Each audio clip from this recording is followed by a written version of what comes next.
नमस्कार, माझं नाव वल्लरी. माझ्या चॅनलमध्ये तुमचं स्वागत आहे. या व्हिडिओमध्ये आपण बघणार आहोत की इंग्लिशमध्ये शुड हॅव कधी वापरतात आणि कसं वापरतात. चला तर मग सुरू करूया.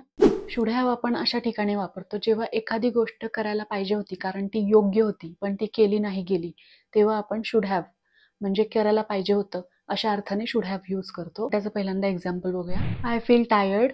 I should have slept early last night. म्हणजे मला आज थकल्यासारखं वाटतंय, मी काल रात्री लवकर झोपायला पाहिजे होतं.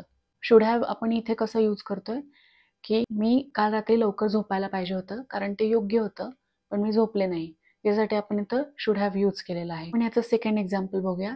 We had so much fun, you should have come. म्हणजे आम्ही खूप मजा केली, तू यायला पाहिजे होतं. आता आपण शुड हॅव नेगेटिव्ह मध्ये कसं यूज करायचं ते बघूया. शुड हॅवचं नेगेटिव्ह करताना आपण म्हणणार शुडंट हॅव. म्हणजे एखादी गोष्ट केली गेलीये आणि ती चुकीची आहे आणि आपण ती नव्हती करायला पाहिजे, याच्यासाठी आपण म्हणणार शुडंट हॅव.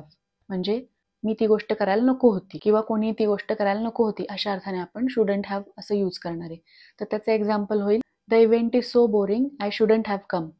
म्हणजे इव्हेंट खूप रटाळवाणी आहे, मी यायला नव्हतं पाहिजे, याच्यासाठी आपण इथं शुडंट हॅव यूज केलंय.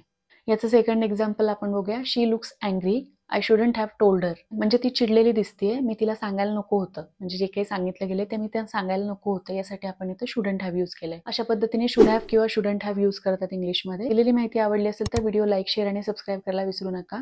धन्यवाद.